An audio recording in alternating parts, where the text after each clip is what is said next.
Welcome back to Grid Chat. I am your host, Marissa Tandon, and today one of my internet friends is coming to do some fun recap with me for Jeddah. So please welcome James Coker, one of my favorite F1 content creators on the internet. Hi, internet friend. Yeah, hi, internet friend. This is actually fun. It's fun to see your face move with like a conversation as opposed to like in my pocket, you know? Yeah. It's also, nice. I'm usually like green screened poorly on TikTok in front of some photo that I'm talking about, as are you sometimes as well. I am excited to see you non-green screened and to have some fun. Well, today we're going to talk about Jeddah. We're going to recap the race of not the century, race of this week, you know? It happened. And it was an exciting one. It started with an appendicitis yet again.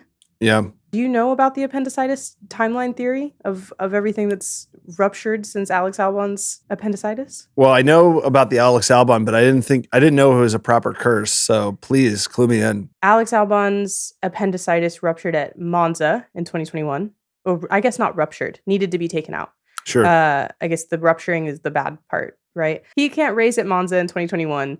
Nick DeVries gets called up to fill in. And then he, has a great race, qualifies, I think, 13th, finishes 9th, first points for Williams that year. Then talks to Max Verstappen. Max is like, hey, you should call Helmut Marko. This was great. You should see what's going on there. Next year, ends up driving for AlphaTauri. As we know, things don't go well. He gets released. Daniel Ricciardo makes his wonderful comeback until seconds later he breaks his wrist, crashing into the wall. Then you get Liam Lawson coming in for his debut, knocks Max out of Q3. You're at Singapore, right? At Singapore, which leads to our only non-Red Bull race win of Carlos Sainz last season, who now has had an appendicitis. Yeah. The cycle continues. So here's the question I have. We don't need our appendix, right? Yes, that is true. You don't need it. If I was an F1 driver, if I got an F1 seat, my first thing I would do is I would get my appendix removed. I'm starting to wonder, is it something in the car that's causing them to rupture or to have a problem? That's a great question, but I don't want to risk it. The first thing I do, I call my doctor. I'm like, take it out. If I don't need it, it's got to go. Gallbladder, get it out of there. Just remove it. Any organ that could be a problem that I don't need, please take it out. Maybe Let's even one do of the kidneys, Yeah, take out a kidney, take out a lung. I need to be lighter in the car. And also, Carlos's dad also had to take his appendix out. So It's got to be a car thing. Maybe we should not be going that fast. It may be. The recreation that they did with his dad was very cute, though. I don't know if you saw it. Yeah. I did see it. Yeah, it was very adorable. I think he posted on his Instagram, right? If anybody didn't see it, it's just adorable. Or I guess adorable is maybe not the right word for a life-threatening surgery. But he's okay. So I think it was cute. Yeah, they're both fine. So I think it's fine. It's also, the other thing about it is I don't understand. This happened with both Carlos and Alex. Neither of them went to the doctor. They were inside splitting pain. And they were like, you know what? I'll just keep driving the car until someone eventually says it's bad enough you have to go to the doctor. Right. Yeah. It seems like they all seem to have such a high threshold for pain. Yeah. I think unless they physically cannot continue to go on, they just power through it. Yeah, it seems like it. Yeah. I do hate going to the doctor too. So maybe I would also end up on my deathbed. Yeah. Just for my tummy hurts. It's fine. No worries. Also, you're constantly in a different country. It's one thing, if say you're home, you know what your hospital's like, you know what your doctor's like. You're like, I don't know how things I'm sure they're fine in Saudi Arabia, but it's just it's that questionable element. I don't know what my hospital experience is going to be like in this foreign country that I'm currently in. That's actually so true. I assume they have the resources to be able to go to the best place available at this point. Yeah. I mean, Saudi Arabia is a rich country. It's probably the nicest hospital in the world. There is a great photo of him with an all-female staff from his surgery. I don't know if it was just the women wanted a picture or if it was an all-female staff for some reason, but there's just a picture of him with standing up with a thumbs up, surrounded by nurses and hospital staff. That's very funny because he literally just got his appendix taken out and he still is having people asking him for photos. Yes. I don't know. I can handle that. He's like, yeah, sure. Why not? I can barely stand, but let's take a photo. You can't escape it. I joked that when F123 came out, there should be a bonus level where you are a driver in the paddock trying to avoid random people who are trying to take selfies with you. Because that is an element of being at race weekend that I don't know if I could cope with if I was a driver. Like Lewis handles it in his own way because he has security and bodyguards and like he is so famous and so big. He absolutely needs that. But I'm surprised that other drivers do not have security because you're trying to be focused. Like, especially like once free practice starts, I assume they're locked in. Right. And so constantly being approached by fans for an autograph or a photo, like has to be incredibly distracting. Oh, I can't imagine. Cause it's like, I feel like there's no place for them to be properly locked in until maybe they get into the garage. But even then they still have you still have these famous people that are paying extreme amounts of money to be sitting in the garage with them. Like last year there was Tom Cruise was sitting with Mercedes. And he wasn't even in the designated area. He was like standing right behind Toto Wolff. Yeah. Which I was like, I don't know that you're supposed to. I mean, I guess you can do whatever you want, but I don't know that you're supposed to be right there. I think he was allowed to because he's that famous and that important. Because I know like a lot of these garages have like designated viewing areas. Like people will be invited to watch quali or watch practice, but it's like a little pin that they put you in and they give you like a headset and there's a little screen in front of you where you can like watch where everybody is on track. And maybe there's a screen where you can watch the broadcast, but like you are explicitly told not to leave that area. Yeah, I don't know. So I think it's like there's such a performance element to F1 that I think like a lot of other sports don't necessarily have because there is a little bit more separation. Like when you're walking into an NBA game, you're walking through the tunnel. There's this period of time where you don't have any eyes on you. And for F1, every single portion of it is completely televised. Yeah, with the exception of like you taking a dump or something like that, right? Yeah. Yeah. And even then they've got camera of you on your way. Like there was Drive to Survive footage of them going into the bathroom. So it's like even then we know what you're doing. You know what I mean? How long are you going to stay in there? Well, there was a funny moment that happened on F1 with DRS, the podcast that Dak Shepard does with his friends.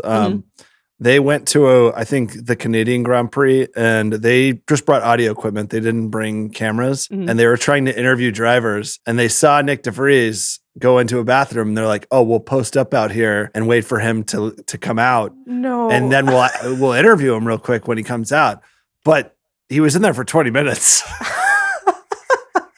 You know what? This is not fair. I think they need peace. We need a space where they can be alone. I agree. Everyone deserves a pre-race poop. Like, I think that's okay, you know? Without it being documented on a podcast. like leave them alone. And also don't air that. That makes me so sad. I thought it was very funny. But like, yeah. I would feel a little violated if that was me. Yeah, I don't think I could take that. I think there's like it's always fun to be like, oh, if I were in this famous person's position. I'm like, no, I don't think so. I want to drive the car, go fast and leave me alone. I don't want to do the other parts. Yeah. I think that's very much like where Max's head is at. And I think that's where Kimi Räikkönen's head was at when you watch old interviews of him. He does not really want to do anything else other than race the car. Yeah. He doesn't want to have to do any of the other obligations that come with being a Formula One driver.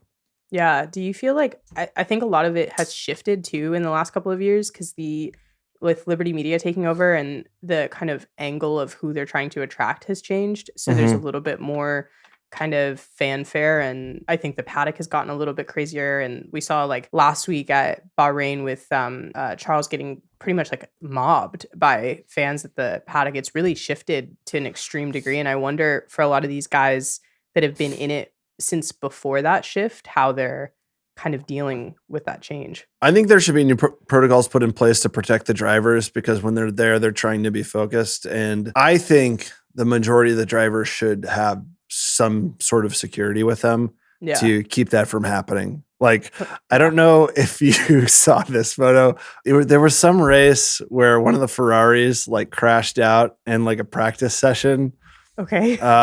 And all of the marshals took a photo with the Ferrari. Yes, I was like, oh no. It's just like everybody wants to document everything, and I get it. But like in regards to like Charles Leclerc being mobbed by people or, you know, them just trying to go from point A to point B and, do their job. I think most fans have too much access. Yeah, I agree. And it's so different too. Like my friend and I are going to an IndyCar race this year for the first time, that you can get so much more access, like on such a cheaper level, I suppose. Like the ticket prices are just much lower. And it's like, oh, do you want to walk through the paddock? We'd love to have you. Just walk on through. So it's interesting, like seeing that kind of access change, where I feel like with F1, there is at least like a sort of pay barrier to some degree of how much access you can have, which I'm sure comes with its own sense of entitlement. Like I paid thousands of dollars, take a photo with me type of thing. But yes. So it's a balance. I don't know what's right, but I think when it comes to taking photos or having autographs with drivers, there should be like designated areas and designated times where you can do that. And the vast majority of the time, like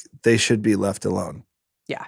Like if you want to pull out your phone and like film them when they're walking by, that's fine. But like, in my opinion, they shouldn't be bothered. Yeah, it's almost like a stage door type of situation would be better. Like with Broadway, like, okay, go watch the show, stay in your seat, have respect for the craft, and then afterwards for roughly 30 minutes he'll be at this spot, you can take a photo. Like, imagine like watching a show of Les Mis and somebody walks up to the stage and tries to get like a selfie with like Jean Valjean in the middle of the show. They're like, I paid money for this, pay attention to me. Good lord. Yeah, you know what, maybe that's what we need. We need to introduce Broadway rules to F1. That's my pitch. I love it. For the safety of all involved. Well, Carlos also showed up at the race, which I thought was wild. I was like, it's okay. It kind of reminded me of like, when they kind of parade the president out after they've announced he has some sort of sickness to prove that he's still good. That's what it reminded me of. I was like, you don't have to be here. I think it's more so him keeping tabs on his car and his seat. I think he just like wanted to remind everyone that he's okay. And regardless of how good Ollie Bearman does, like that's his car. Yeah, true. I did see Ollie say that he appreciated Carlos being on the pit wall and he gave him some advice like while he was there. So it was like a helpful kind of emotional situation for him, which was nice. So, I love that. Good big brother energy, I guess. And also like get out of my car energy. I'll be right back. Yeah. I don't feel like either of those drivers feel threatened. Like we all know Carlos is not going to be there next year, but like, Carlos has been in Formula One for a long time. And if Ollie Bearman's going to get a seat, it's, probably going to be with a team like Haas or maybe, Stake Kick or maybe even like Williams or something like that. Who knows? But he's not going to get his first seat with a top team. Yeah, I agree. And I think it's important, honestly, that he doesn't. Like we've seen some of the impact of choosing to take really young drivers that haven't had a chance to be in the kind of lower stakes back half of the grid for their first portion of their career. Like when we saw Alex kind of go into Red Bull with no training in the ability to do that, like it didn't go well. And I think it makes sense for them to have more kind of low pressure entry to understanding the world of F1, understanding the car, and then be able to kind of move up in that space. I agree. I think they need a transition period to get familiar with the flow of things and get sort of processed down, like you said, without the pressure to perform right away, which I think what was so hard about Nick de Vries losing a seat like 10 races in last year, because I just thought that was very brutal. Like, yes, I understand he wasn't performing, but to not give a driver a full, unless they're an absolute disaster, which I don't think Nick de Vries was, not give a driver a full season to sort of like figure things out, I think is pretty brutal. Yeah, I agree. I think that's the way of the Red Bull organization, unfortunately. Like, I think they are that cutthroat because we've seen them do the same multiple times. And they do sort of expect that lower level team, whether it's pre the artist formerly known as AlphaTauri or VCarb now, I guess. But seeing them in those spaces, they don't really seem to have this feeling of nurturing their drivers. They seem to have this feeling of like, we are going to win at all costs, and there are plenty of people who would be willing to take your spot if you can't perform. It's pretty cutthroat. But I guess to some degree, that's why they win. So at least on the Red Bull side, they were not having a great kickoff for VCarb this year. But no, and they looked really good in testing. But apparently that's been par for the course for AlphaTauri / VCarb. Like I think the last few years they looked pretty good in testing, and then when it came to race weekends, they weren't able to perform. Yeah, they've just kind of dropped off. Well, we should talk about Ollie because I think he impressed. It really did a good job. He was less than 400th of a second from knocking Lewis Hamilton out of Q3, which is absolutely bonkers to me. And also Lewis Hamilton seemed to be one of his biggest fans this weekend, which I thought was very sweet. Yeah. Did you see the clip of him kind of like waiting after the race to hug him, like after he got out of his car? I thought that was great. Yeah. I loved it. Yeah. So many of those drivers, especially the British drivers, like grew up like idolizing him. So for him to just take that time to like show a quick like showing of support like must mean the world to those guys. So Lewis is all class. He really is. I said this last week. I was like, I try not to express my biases as though like I'm doing journalism. This is just we're just talking about drivers. I'm like, no, Lewis is one of my favorite drivers on the grid, and I think that's like a big reason why. Because when you watch these little moments of honestly just kindness, like there's no real like. At the end of your race, you've now just finished 9th. He's not finishing where he's used to finishing off of these first 2 races. Last week, his car, the seat broke. So you have just like a level of probably, a little bit of frustration with the way that your own season's going, but taking that small moment to kind of usher in and show kindness and sportsmanship to a younger driver, I think is really sweet. Agreed. So, yeah, I loved seeing that clip because it was just, you could tell the kid had really just put in probably a drive he wasn't expecting to put in. I don't know that he was expecting to hit the points, but also like halfway through the drive, did you see the radio message where he starts complaining about the Haas driver he was stuck behind? He was like, "Mate, he's so slow." I was like, "Baby, you just got here." I love it. It's like it took you about 25 laps to feel comfortable talking on the radio like a real F1 driver. Very beautiful. Yeah. Amazing. I think he was impressive. Like, I think Ollie Bearman was by far the best part of the race. I think if we hadn't been witnessing his debut and seeing that he was on the cusp of like a really strong first race, I don't know how invested I would have been watching this race. Because like you said, you had like the DRS train behind the 2 Haas cars. And it was sort of business as usual for Max and Checo up top. I just really wanted Ollie Bearman to have a good, strong showing in his first race. And I spent most of the time just looking at like the P9 to P7 part of the table during the race. Yeah, that was also, I think the broadcast I was watching on F1 TV was really focused on that center part too, which I thought was great because that really was the excitement of seeing kind of that change and that shift of where that could be, because it's like you said, the front has just been the same. Max runs away, Checo's pretty close behind and trying to close the gap, and then behind that is usually a Ferrari. That's just how it's going. But yeah, I think at a certain point, I think that like a lot of people were attached to Ollie Bearman just because of how adorable the story is. Like his dad was so cute and stressed throughout the whole free practice that he was running. I think we were all stressed vicariously through him. Yes, I was like, please, you're going to be just fine. I hope for me. And at one point when Lando and Lewis were starting to close in, I was like, please, he's just a boy. Just let him finish. Just leave him alone. Give him space. He just needs to finish.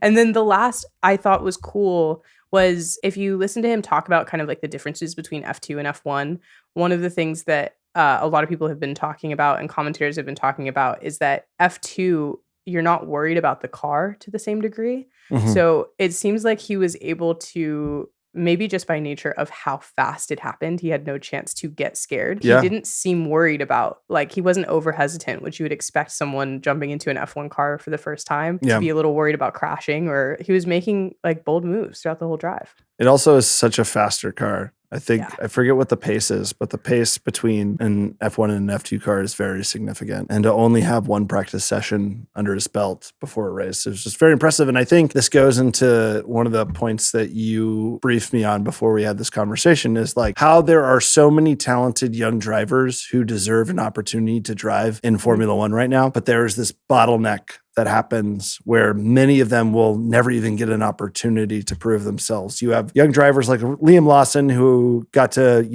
drive like 4 races last year, I think. You have F2 champion Teo Pourchaire. You have Ollie Bearman, Jack Doohan, or Victor Martins. Like, there's so many young drivers who it'd be so exciting to just see how they would do. Mm-hmm. And many of them might not get a chance because teams don't want to take the risk on the lack of experience. And they'd rather just go with a driver who's been in Formula One for 10 years, even though he might not get them podiums. They know what they're getting.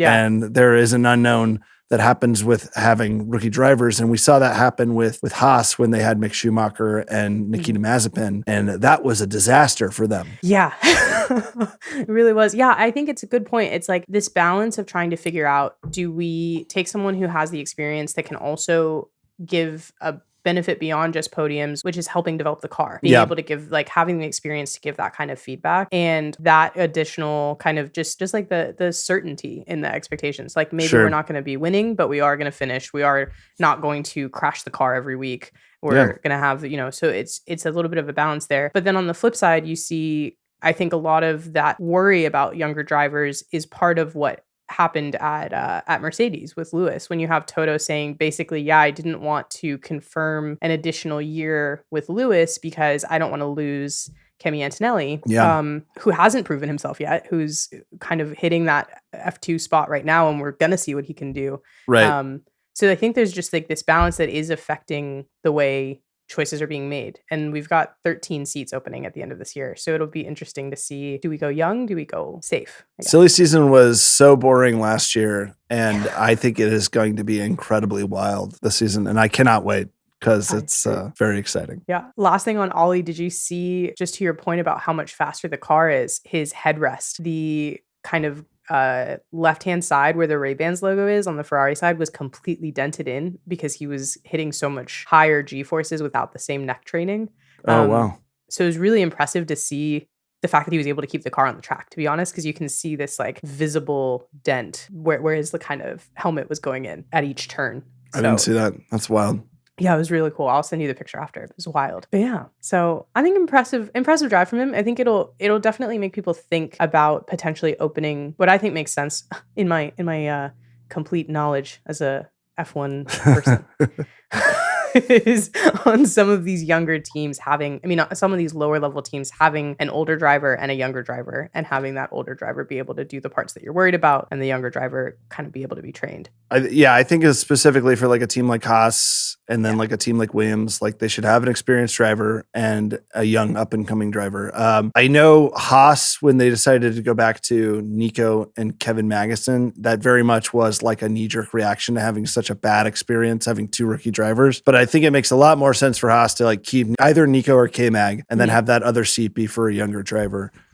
Same with Kickstake, same with Williams, same with V-Carb. And I think one of the reasons why people enjoyed Jeddah and watching Ollie Bearman, it was the novelty of seeing a new driver get the opportunity to try to prove themselves instead of us seeing the same 20 drivers for the last 2 years, with the exception of like a few changes over and over again. Like we need that new blood. We need that like new energy to get fans continue to be like excited about the sport. Otherwise, people are going to continue to lose interest.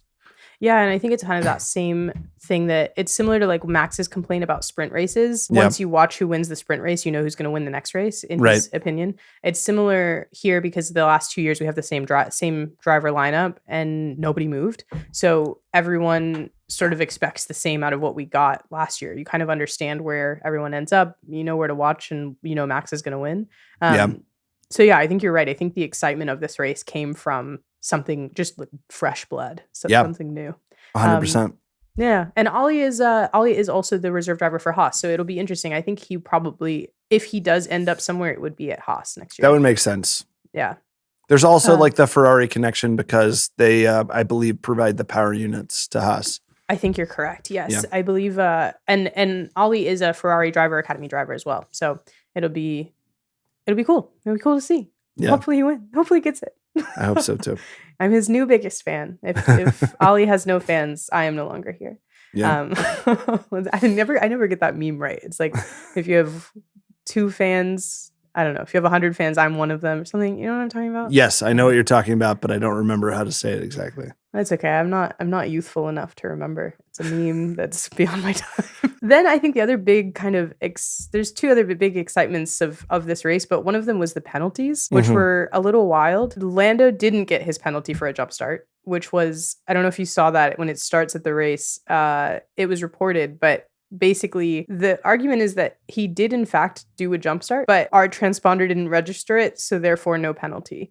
which I thought was interesting. I mean, even he seemed surprised about it when he was interviewed after the race. He kind of just laughed it off and tried to like awkwardly mumble through an answer from the reporters. But like, I think he knew that it was a jump start and was like, just glad I got away with it. Yeah, which I was like, all right, fair enough. But then I think people were so shocked by it comparatively to the other penalties that happened at this race. Yuki got a 5-second penalty for his pit lane entry in front of Lando also, which was also before the race started. It was going into the formation lap. That's what I'm looking for. Got it. So he got a 5-second penalty there. K-Mag, as we know, got his 10-second penalty where to the point where his race was just useless. There was no point, and spent the rest of the race defending.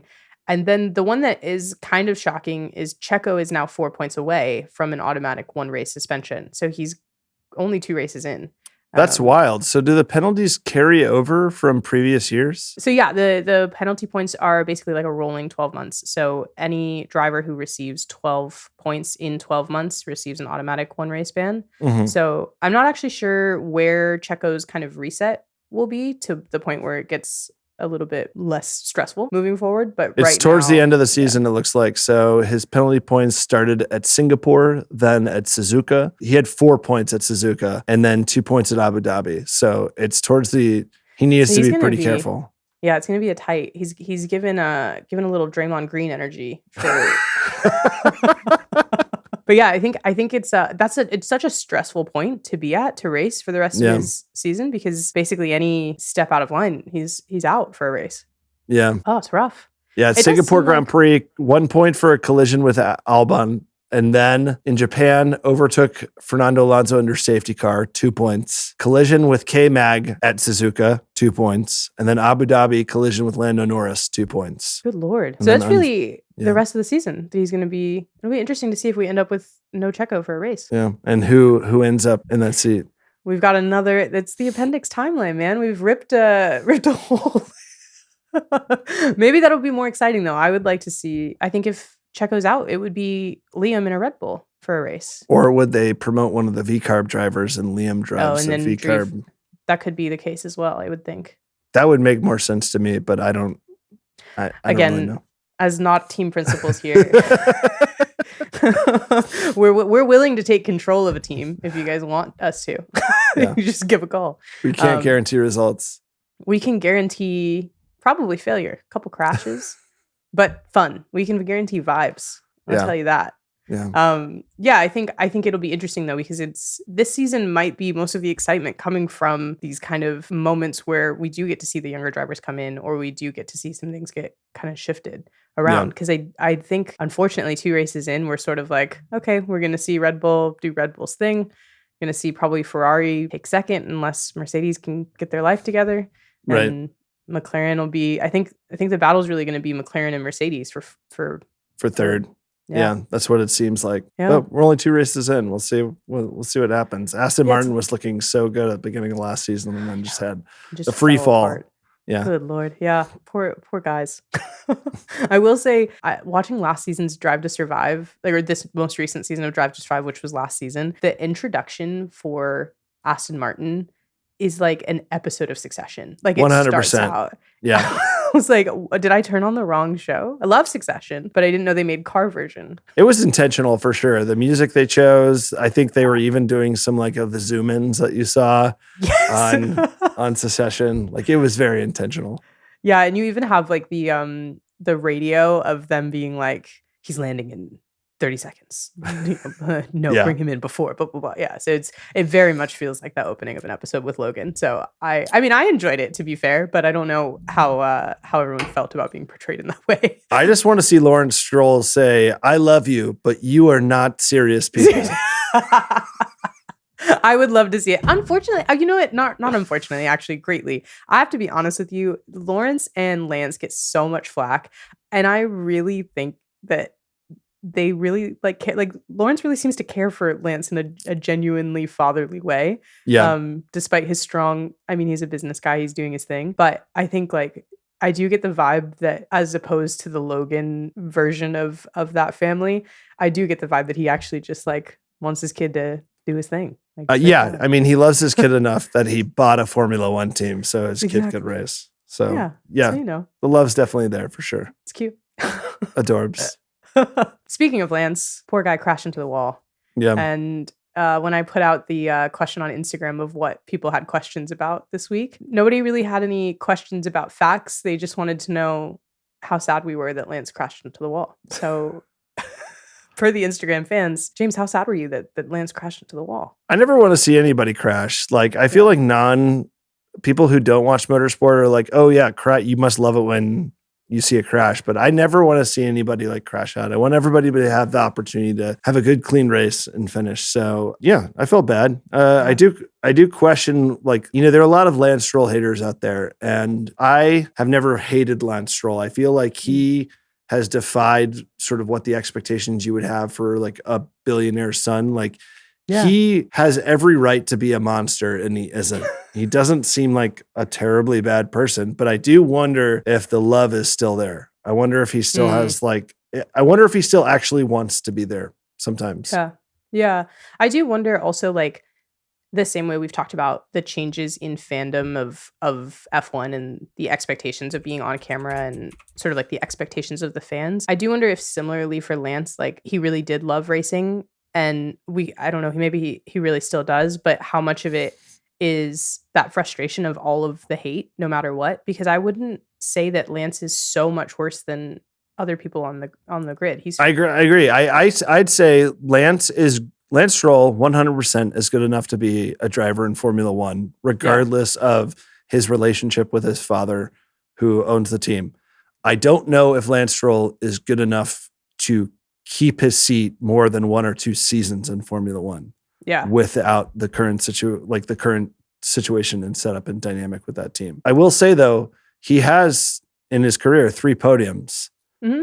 And you have someone like Nico Hülkenberg, who has been in Formula One for, I think, like a decade or something like that, who has never secured a podium. Yeah, like, I would say to that point, it's like nepotism can get you in the car, but it certainly can't win you races. Yeah. There's no world in which, like, who his dad is helps him finish the race. He still has to drive the car. So I do wonder how much of it is just like exhausting for him, of being like, I really do love it and I do work really hard and I feel like I'm doing better than some of the people here. Yeah. And no matter what I do, it's just this expectation that I'm only here because of my dad. But there are also there's so many drivers who are qualified to drive in Formula One, but so many of the decisions that decide who gets in that seat is not just driver ability. It's marketing and politics and relationships. The politics that Lance Stroll is in that seat are much more like clear and black and white to us. Mm-hmm. But there are many other drivers who are in F1 seats for reasons beyond just their abilities as a driver. Like Yuki Tsunoda, more or less, is there because of Red Bull's relationship with Honda. There are the political reasons that put drivers in a seat. And, you know, I think Lance Stroll being in that seat is just a little more blatant, or like a little more clear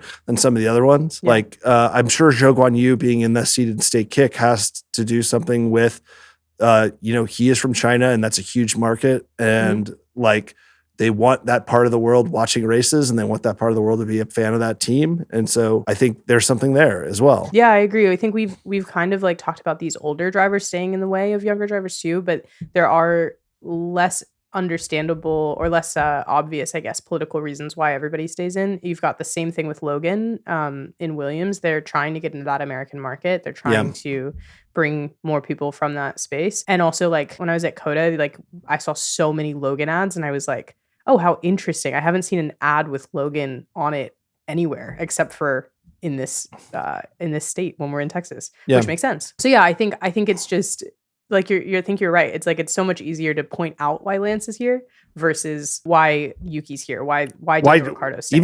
Even why Checo's in a Red Bull. Like Checo like opens up a market in Mexico and the fans love him there. And I read this article somewhere and I don't know how true this is, but like apparently a vast majority of Red Bull merchandise is purchased by Mexican fans. Yeah. And I remember going to Mexico City and just seeing him in ads everywhere. He's like kind of like a marketing goldmine for Red Bull. So like he is a good driver, but there's also other reasons why he's in that seat. Yeah. And I think, you know what, this is the new episode is in defense of Lance Stroll, I guess, because it's sort of like if you go down the grid, you can find reasons for everybody keeping the seat that they're keeping. Even when you look at like the obvious, like you look at Lewis, who is very much there for his talent, has made his way there for his talent, but he's also going to be the highest paid driver in Formula One next year, because you look at what happened to Ferrari stock the second that there was even a rumor that he was coming over for real. Each one of these drivers, I think, brings something outside of just their driver abilities. 100%. And that's why we don't see the 18-year-olds making it, even though they've got the space. Yeah, absolutely. It's so much of it is marketing and politics. Quick Stop, the Quick Stop podcast did a post about how asking the audience, do you think Lewis is bigger than Formula One itself? And I was like, yeah, 100%. There are people who don't know anything about Formula One, but know who Lewis Hamilton is. Yeah, I think I was talking about this with my friend actually, because there was a Mercedes ad that was running like for the car, and he's barely in it. It's just he's not driving the car. And it was running right next to Max's Heineken ad. So, because I watch on ESPN, the app, so they run the same 2 commercials every commercial break. They haven't figured that part out yet. But the first one every commercial break was Max's Heineken ad, which underneath Max, they put like Formula One driver, world champion. And they have to tell you who he is. And the whole commercial is about him being the best driver. And it's a Heineken 0.0 ad, right? And then the next commercial that runs is Mercedes. It's like they're like in the desert. They're like driving the car in the sky on like a track. And you would expect to see like Lewis driving the car or George driving the car. They don't even show you who's driving the car. They just pan to the ground and they have Lewis like in perfect side profile, look up at the camera for 3 seconds. Don't put his name on the screen, nothing like that. And I texted her and was like, do you think people just think he's a really pretty extra? Like, and she's like, no, like I knew who Lewis Hamilton was for years before I started watching Formula One. Yeah. And it's interesting. That's fascinating. I do have one more thing to go back to the marketing aspect of like who gets in an F1 seat. I watched an interview on TikTok recently with Eddie Jordan, who is, Irish businessman, founder of Jordan Grand Prix. He talked about, he had a driver named Heinz Harold Frentzen, who was a driver who had won multiple Grand Prix for his team and who had been on the podium several times. But Jordan had a partnership with Honda. Honda was supplying their power units, and they wanted a Japanese driver in the car. This was like the late 90s. I think it was like 99 or 2000. And so they wanted to put Takuma Sato in that seat. And he didn't necessarily want to fire Frentzen or replace Frentzen with Sato, but Honda was going to be paying for Takuma Sato's salary and also giving Jordan Grand Prix extra compensation for putting a Japanese driver in that seat. And he essentially said, did I want to replace Frentzen? No. But did I like Frentzen or care about Frentzen enough for it to be worth 18 million pounds? Absolutely not. So Takuma Sato got that seat. Yeah, the other thing is it's even now with like how intense social media is, it's even simpler than that too, because that's very clear. Like, okay, I think we'll see a change in that Yuki Tsunoda seat when Honda leaves and then they're replaced with Ford. I agree. And I think that'll be the moment that we see a change in that driver, because I think a lot of people are like, why is Yuki still there? With like, he can't seem to get along with anyone. Doesn't matter who his teammate is. He seems to have a problem with everyone. He continued, like last week we saw his kind of temper tantrum that he threw that was not great. Yep. And so I think that will probably shift and we'll see that was the answer. But even when you look at things like Liam Lawson's situation, taking over for Danny for a couple of races, and in some interviews you can see that like he's a little frustrated that he didn't get to stay. Like he did everything you're supposed to do, right? Yep. Like he got there, he performed very well, beyond everybody's expectations, and it feels like he belongs there. But Daniel Ricciardo, despite not necessarily performing the way they want him to perform, brings value, which we saw from his kind of stardom that he's found. And it's a marketing value where people are fans of Danny Rick from social media, from Drive to Survive, and they want him to do well because of that story, which is interesting, I think. And you look at, he's been able to launch like a clothing brand that's obscenely expensive, if we're being honest. So expensive. And that's being supported by that expectation of when I see a picture of V-Carb, I want to see a picture of Danny Rick. Yeah, for sure. All of that is to say, I am in fact sad that Lance crashed into the wall and didn't finish. So then on the other flip side, we've got we did have one other DNF with Pierre. The problems for Alpine continue, which are frustrating. And I am kind of bummed to see this fall of Alpine because I didn't necessarily see it coming. Maybe that's my bad, but I didn't see them just completely falling apart in this way.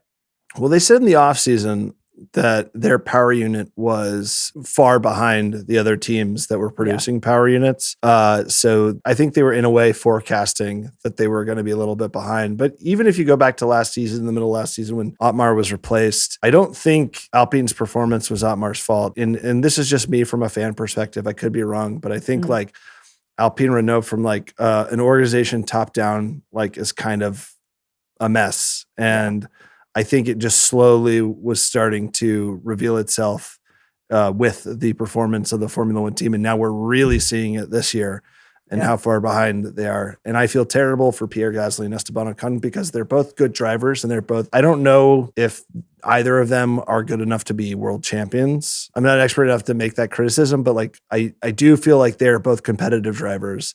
Yeah. And they have the ability to at the very least be like in the top 10 out of the 20 drivers on the grid. And so for them not to even get a chance to compete is hard to watch. Yeah, I agree. And just like with Pierre, it was just from start. Like I don't even think he made a full 2 laps before they brought him back in. Yeah. Which is a bummer. And I think with that, it's like just the expectation of it. I'd like to see all 20 cars finish the race, even if they're not competitive. I have been seeing this is complete speculation, and I don't know that I agree with it, but there's a lot of rumors and feelings that if this continues, Andretti may just try to buy Alpine and to get his way in that way. That's interesting. Yeah. I don't know that I see it because I feel like to some degree it's more of I think he wants to be accepted into it. I think he wants his own team. I think there's the reason he could have bought into a team a while ago. I think if he was going to do that, he probably would have already done so. But yeah, especially with the cost cap, I don't see how Alpine gets themselves out of this situation. I think this is going to be a very hard season for that team, and I feel terrible for them. And like, I understand Formula One, there is never really parity in Formula One, but I would love to see a more semblance of parity where like you saw some teams that maybe like were more competitive at certain tracks. You know, just I want every team to get an opportunity to have their moment in the sun, and it just. I think we also saw this max exodus of talent that left Alpine in the last few weeks. I don't know how they're going to fix it. And maybe the only way for them to do it is allow someone else to come in and buy them out and changes that way. I don't know. Yeah. I'm curious to see if the investor group that we saw come in last year towards the end starts to make any sort of attempts at changes. The investor group that came in, we also have like Ryan Reynolds and Rob McElhaney who have done what they've done with Wrexham, which was really interesting to watch because they essentially came in and used star power in Hollywood and their ability to essentially get money. That's you have them with TikTok sponsorship and Aviation Gin, which is Ryan's company. Sure. And you see them kind of like turning this team around. They've been able to get them promoted. They've won a number of Emmys this past year for their documentary series. I am curious to see if we start to see some creative solutions from that to kind of push them forward, because Ryan was, rumor has it, attempting to buy an NHL team first, and then when that didn't go forward, he ended up with the Alpine choice. So. Yeah, I think he wanted to buy the Ottawa Senators, if I'm remembering correctly. But I think it's a very different situation because they own Wrexham outright. They own the whole team. In this case, they're part of a investor group that I believe only owns 24% of the team. Yeah, that's right. So I think they can like have some influence, but I don't think they have any say over the day-to-day. Yeah, it's certainly not team operation. Certainly not a controlling interest, but I am curious to see if they present this sort of please let us help type of energy. I don't know. We'll see. I don't know that we can manage 2 documentaries in the world of F1 at once. Yeah. I think what Alpine desperately needs is they need like their own version of James Vowles, because what he's done at Williams has been incredible. Like, he was very upfront and transparent when he showed up, being like, we are far behind in a lot of ways. You know, we have facilities that, you know, are 20 years behind the other teams, and our rebuild is going to be very long and gradual. Like, we're talking like 5 years from now, we're not going to be able to compete next season. We're not going to be able to compete 2 years from now. And he is so incredible about like not just telling the people who work on the team members and the drivers and the investors. He's so good about talking to the public about what's going on, and also shows a lot of humility when things go wrong. I think they just need whoever is like sort of the carbon copy of James Vowles existing somewhere in the Formula One paddock right now is who they need to hire to come in and like turn Alpine around. Yeah, I think you're so right with James. I am so impressed by the work that he's done. And I think also one of the things that he does is what we were talking about earlier, which is that ability to nurture drivers, to give them a full season. Like, you saw Logan in other places, like in Red Bull, I don't think he would have finished the season out. I think they would have probably replaced him. But you see kind of just like a level of care that I don't know that you see at every team. Agreed. Arguably. Yeah. So I think you're right. I think it would be nice to see a James Vowles carbon copy. Yeah. If you can make a second one of that man. I know someone who might be able to use it. And then I think we have to talk about Haas a little bit, because honestly, it was kind of fun to watch one of them essentially just be like, K-Mag's race is over. Why don't we just use him to ruin everyone else's race and try to get ourselves into the points? And without that, we would not have seen Nico get that point, I don't think. I agree.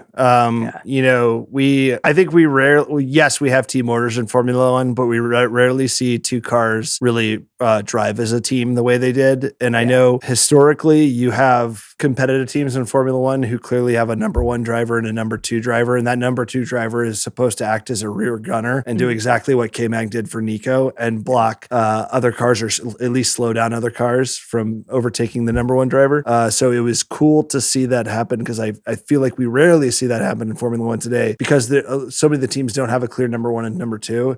It's really, they're just trying to pass each other. Yeah, I think you see like that era really has shifted away. And now we're starting to see like the last team that I can think of, team pairing that I can think of really driving in that sort of teammate way is Valtteri and Lewis before Valtteri left. And I just don't think I certainly don't see it from George in the same way that we saw with Valtteri. I think you see George trying to run his own race, to prove his own space. And so far this season, he's finishing higher than Lewis is. So yeah, I think it was kind of cool to see, because it's the only time you kind of remember that Formula One is technically a team sport. Which also I think a lot of people have asked me about this just in sort of the no dumb questions section of Grid Chat, which is how are there two championships? Which is, it does sort of feel counterintuitive. You've got everybody's points get added together for the Constructors' Championship, and there is technically a team championship to be won. And then you do technically have both of those teammates competing directly against each other for their Drivers' Championship. It's a unique portion of the sport, I think. And you do have seasons where the Drivers' Champion and the Constructors' Champion is from different teams. And to my understanding, fans don't really consider it a true championship unless you've won both. Yes. I can't speak for everyone, but I have heard the same. It does seem like if you don't win both, what was the point? Yeah. It'll be interesting to see I think that'll probably be the only time we'll see that from Haas. I don't think they're going to turn around and continue to drive in that way. But at a certain point when your penalties are that extensive, you might as well make sure one of you finishes well. Good team effort. They got the point, and now they're in sixth place because the other four teams don't have any points. Yeah. And Ollie Bearman's 10th because 9 other drivers have no points yet. Yeah. So it's wild to think that Haas is currently in sixth place in the constructor standings. It really is. It'll be interesting to see how long that lasts. Yeah, for sure. maybe one more race. We'll see. Yeah. And then the other big moment that I think a lot of people were confused about, so I wanted to touch on it, was the Lewis Hamilton and Lando Norris strategy. A lot of people are looking at it and they're saying these are two of the best drivers on the grid. How did they just sort of fall to 8th and 9th? And what we basically had was those two drivers were like under the safety car from Lance's crash, chose not to change their tires. And this was a one-stop strategy. This track is pretty much a full out fast race. And the hope basically was someone else would have an incident that would cause another safety car, and they could change under the safety car. And that's why they waited so long to kind of switch. Those soft tires started to degrade and they started to fall back through the pack. So do you follow like a lot of the strategy calls, or do you kind of stick with just watching where the race ends up? I follow as much as I can. I can't say I'm an expert, but I do feel that maybe Lando and Lewis felt if they were to pit under the safety car the way the other cars did, they were not going to have a chance at a podium. So I think it was a gamble that they were trying to take. And like you said, if there had been a second safety car, it might have paid off. But I think they knew if they just did what everybody else was going to do, they were going to finish like 4, 5, 6. So they're like, all right, let's take this gamble and maybe finish third. Yeah, I agree. I think also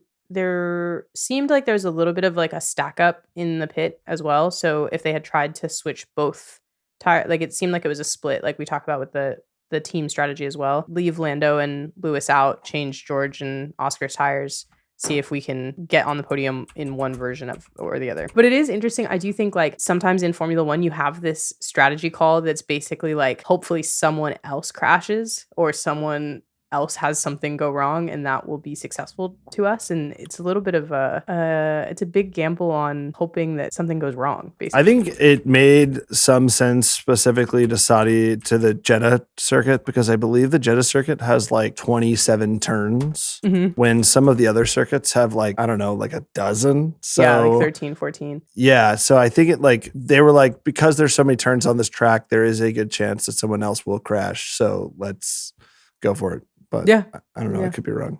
No, I think you're right. I think it was just like Lance's crash was basically he just clipped the wall on a turn and couldn't get control of the car again. So I think it could have happened again for sure. It just didn't. But yeah, I think it was interesting because I think a lot of people were confused. These are two great drivers. How did it just not work out? And it was a gamble, just strategy call. Sometimes like.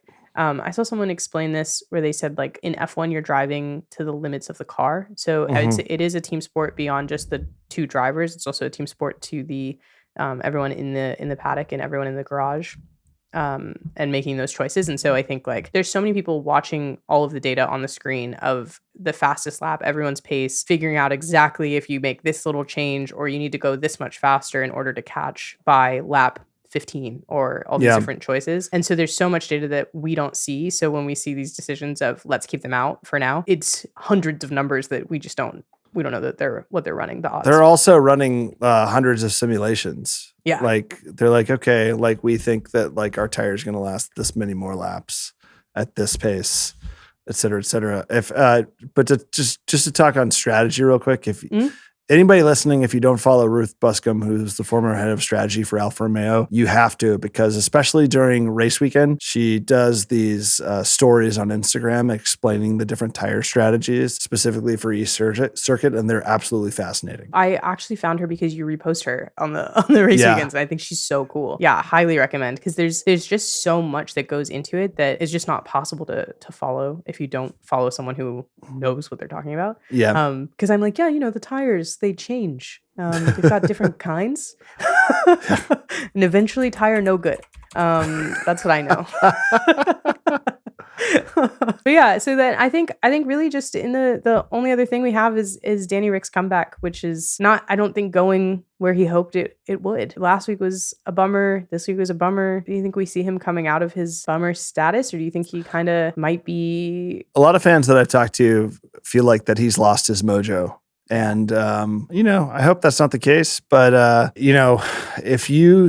the fact that you're in that car aside, if you can't beat your teammate in the same car and Checo continues to perform the way he's performing right now, I don't know how you can justify putting him in the Red Bull seat. Yeah, I agree. And I think that was really the expectation at the end of last season. Everyone sort of felt like Checo's out, Danny will move up, and then they'll put someone else in Danny's seat. And then after the Honda deal moves, they'll put someone else in Yuki's seat. But I don't know that that's going to be the case this time. Yeah, I think it's, Daniel Ricciardo is a fan favorite, and he's a very likable person, and he's like a marketing gold mine. Like, fans love him. But I think everybody agrees that he never should have left Red Bull. Like, he had an issue with no longer being sort of like the number one on the team when Max showed up, and wanted to go somewhere where he'd be treated as such. So he went to Renault and then started really finding his groove at Renault. And then by the time he had sort of really got into a rhythm there, he had already made the decision to leave for McLaren. So he should never have Red Bull, and then he probably hadn't left Renault.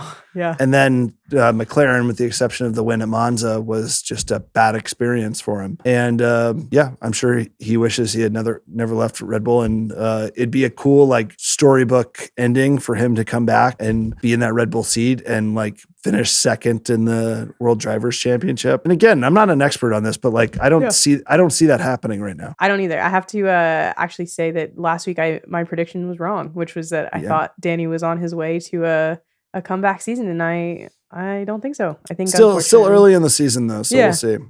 Yeah, we'll see. Hopefully, you know what? Honestly, I always feel like I don't have any drivers that I'm like, oh, I wish you don't do well. Like I hope you have a bad season. There's nobody that I don't want to see perform well, because the more everyone's performing, the more exciting the racing is, and the better the person that you care for is. So, so I'd love to see Danny kind of wake back up in Australia. Hopefully getting some home air will help him do well. Okay, so final takeaways from the race. We've got Ferrari with their second podium of the year. So the only teams that have hit the podium are Red Bull and Ferrari. Actually, all four drivers now have hit Red Bull and have hit the podium, other than Ollie Bearman, but that's okay. He'll get there. You're gonna go far, kid. And then after that, like you said, we've got Haas in sixth for the Constructors' Championship, and we've got Ollie in 10th for the Drivers' Championship. And that's because we've got 4 teams: Williams, Kick, V-Carb, and Alpine have no points, and 9 drivers are still outside of the points, with Alex, Zhou Guanyu, K-Mag, Danny Rick, Esteban Ocon, Yuki, Logan, Valtteri, and Pierre are all still pointless for the season. Yeah. And then the question is, we've got 13 contracts. We've talked a little bit about this already, but we've got 13 contracts ending at the end of this season. With all of what we've talked about with like politics and Verdi's performance, do you see a little bit of youth coming in, or do you think we're going to see these political seats keep their way? I think we're going to see a handful of newer, younger drivers. I mean, that's at least what I hope. I think we're at least going to see 2 or 3 younger drivers come in. Mm-hmm. I don't honestly, and we'll see what happens. Like, I don't see Logan Sargent keeping that seat at Williams. I think they've been incredibly patient with him. And I know it's just 2 races in, but like, I feel like the gap between him and Alex Albon is really, really far. Yeah. I love Valtteri Bottas, but like the way he lives his life, it's like he's semi-retired. Like, and I think he's great. I don't see him staying at Stake Kick Sauber for a long time. So I think we're gonna see like probably a new young driver at Williams, at Haas, and at Stake Kick. Yeah, I could see that. And I think those would be good places for them to be, honestly. Even though you've got like, there is this possibility of Carlos moving to Stake ahead of them becoming Audi. And I don't know that I can see it. I don't know that I can see him falling that far down the grid, really, just out of connection to Audi. But maybe, I don't know, maybe it would be a big comeback story. Carlos Sainz always seems like an afterthought on every team he's ever been on, with Renault, with McLaren. He always ends up being like the odd man out. Yeah. And I think he might be willing to take a hit and go to a team that isn't like the caliber of Ferrari, with the guarantee of some job security. Like he's like a dog at a shelter. He's looking for a forever home, you know? Oh, poor boy. So like I could see him going to Audi with the hope or trust that like, with the institutional investment from a car manufacturer like Audi, that like maybe in a few years they could be competitive. Because I believe starting next season or 26, they'll like totally take over. 26. They take over 26. Yeah. So I could see him maybe going to somewhere like Mercedes for 1 year and then making a full move to a place like Audi under like a 4 or 5 year contract. Yeah, I could see that too, honestly. I honestly would love to see it. I would love to see Carlos have his forever home, as you so devastatingly put it. I'm thinking about him like, have you seen that hamster with the bow and the the eyes that everybody's using. Yes. Yes. I'm like thinking of that with Carlos just waiting for someone to pay attention. Which is it's such a bummer because he is such a great driver. He really has he's really performed in an incredible way, and I would love to see him go somewhere that is like, yeah, you're I our wouldn't guy, be man. I wouldn't be surprised if he beats Leclerc in the driver standings this year. Yeah, agreed. And I think he's got something to prove. So I would not be surprised to see him outdrive him. Okay, well, hopefully we're seeing some youth. Do you have any predictions for Australia? Who do you think's gonna win? Do you think it's gonna be a difference?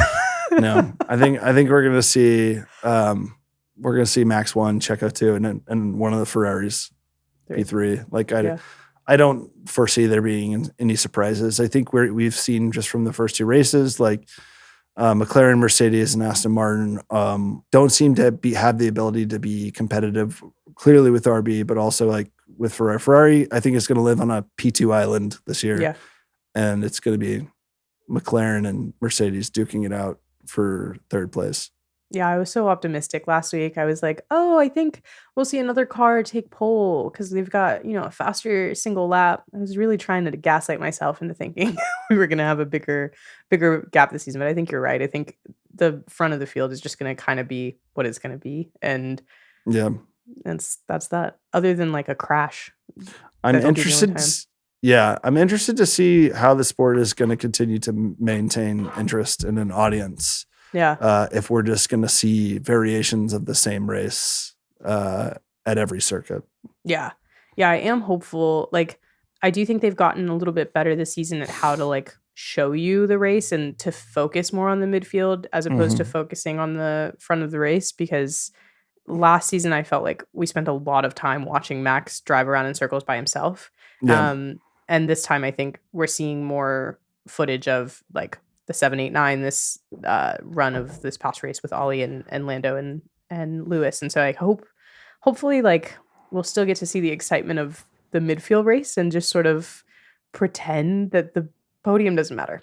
It's like the meme where someone put tape over the table during the race. Yeah. And they put tape over Max, so you're just watching everyone P2 and beyond. Yeah, I think we'll have to put a tape over P1, P2, and P3 probably. Yeah, probably. And it's like, hopefully someone, that fight for 4th. Love that. Yeah.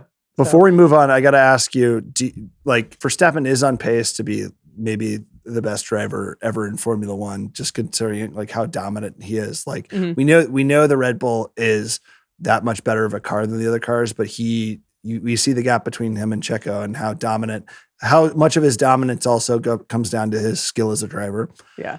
Do you see him driving in Formula One long enough to win 7 or 8 championships, or do you think he will get bored and leave?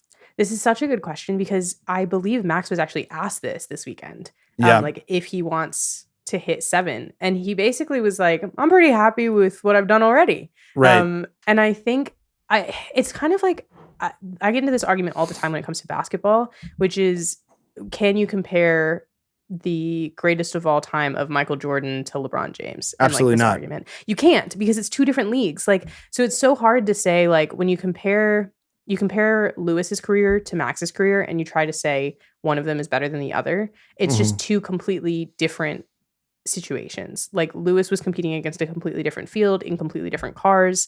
Max has come in with a completely different situation. And Lewis also had teammates that wanted to challenge him, that wanted to fight for that position and had the ability to do so. So I think it's hard because it's like 7 is this big number of that's the top anyone's ever done.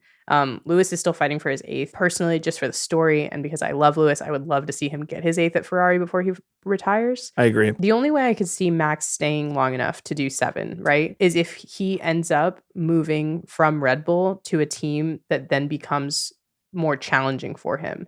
There's all this like chatter about him potentially moving to Mercedes, and I can't see him doing it unless something really drastic happens because that car is a mess right now. Sure. But if he does move into a situation where he's in a car that forces him to actually fight through the field every week, then maybe he gets interested enough to stay. But I just can't imagine that like going on a joyride every week is so exciting. Like, it's the pinnacle of motorsport, and he's basically kind of going on a test drive every week. That's what it feels like. I if he continues to win at the pace that he currently is, like, I don't see him staying many more years. Like, yeah, the money's good, but he could also challenge himself in other racing series. You know, he could do like World Endurance, which like many drivers, like their first love is World Endurance, but they drive in other series because the other series pay so much better. It's like an actor who like wants to go to a play. I feel like World Endurance driving is like a play for a driver. Like not many people are going to go watch you do it, but you do it because you really love it. Like Denzel was like, I got to go do fences. And everyone was like, why? Because I love it. Exactly. Yeah, I agree. I think he's got it. I think at some point, I think when you're competing at that level, when you are like a Michael Jordan, you are a LeBron James, you're like, I'm bored. Like I want to, I always use Michael Jordan as an example because he was at this level of being so much better that they literally in practice, the only way that they could practice where he was being challenged enough for it to be worth him practicing was at halftime at the practice scrimmages, they made him switch sides and play against his own score to win. So it would be like they would practice the first half. This wasn't like always, but they would practice the first half. He would play on one side. At halftime for the practice scrimmage, they would switch him to the other side, and he would essentially be playing. That was the only way for him to play against himself to actually have to hit that score. That's fascinating. So, yeah, and I don't know that you can play against yourself as a F1 driver. You're just racing. You're just driving in circles. So hopefully we see things get a little more challenging. So long answer. I think he's going to retire at like 3. He's young. Started at 17. I think he'll be out of here before he's 30. I have a whole manifesto on why, regardless of Max Verstappen wins 8 championships, that Lewis will still be the greatest. Do you want to hear it? He will be. I do want to hear it. Okay. I have it right here on a Word doc. Oh, do you really? I love this. I'm going to say a bit of a contradictory statement here. Okay.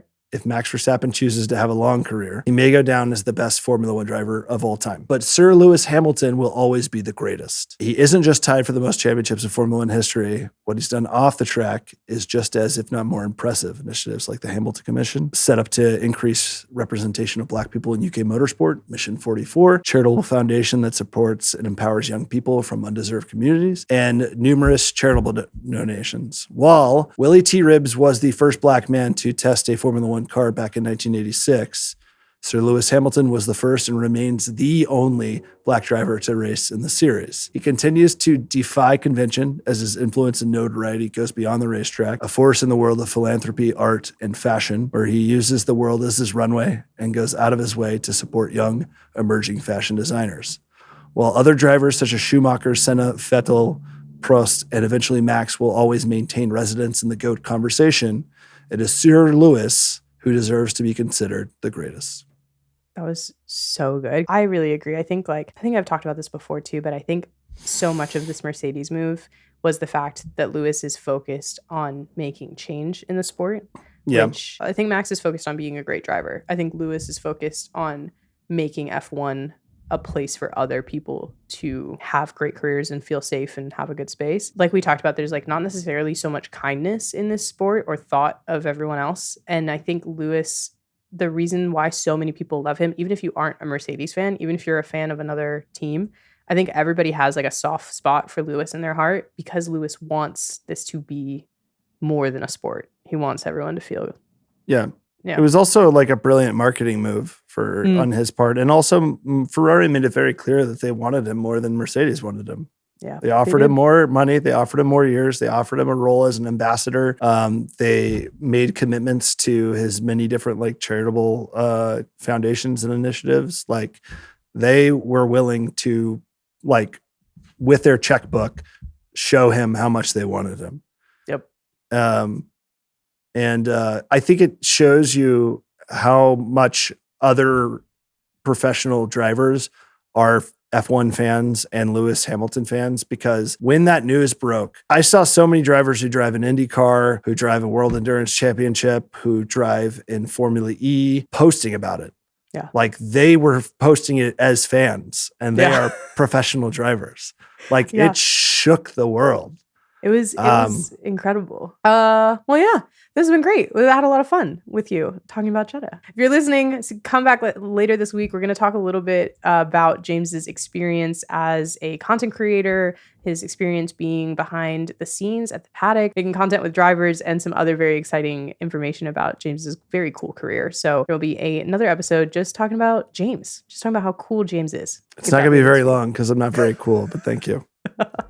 Thanks for joining me for this episode of Grid Chat. We have 2 more races to recap this week, F1 Academy's debut weekend in Jeddah, as well as IndyCar's season opener in St. Pete. Make sure you don't miss either of those episodes or the conversation that I had with James about being a content creator, working for Sports Illustrated, and working with drivers in Formula E by subscribing to this podcast wherever you're listening to it right now. If you're listening to Grid Chat on Herd FM right now, make sure you hit the plus button so that you can follow us and get notifications every time there's a new episode. If you're watching on YouTube, make sure you subscribe. And if you're listening on any other podcast app, make sure that you go into your settings and turn on notifications for this podcast. If you want to connect with me, let me know what you thought about the episode, or if you even just have questions you'd like me to cover about Formula One or other motorsports on the show, you can find me on all social media platforms at Marissa Kumari. And if you're listening to this show on Herd FM, you can find me in the community section. My username over there is just my first name, Marissa. If you follow me on Herd FM, we can talk as soon as you finish the episode, so be sure to drop me a follow there. And if you're looking to connect with other motorsports fans, you can join the actual Grid Chat. I host a group chat of motorsports fans where fangirling is encouraged and there's no such thing as a dumb question. We watch the races live together, talk about things throughout the week when it comes to news, and of course, share a lot of memes. So if you'd like to join the Grid Chat and the rest of the community, you can do so at tandemproductions.com/gridchat. Once you fill out the form on that webpage, you will get an email from me inviting you to join the server. I hope to see you join and connect with you a little bit more individually, but until then, thank you for joining the Grid Chat.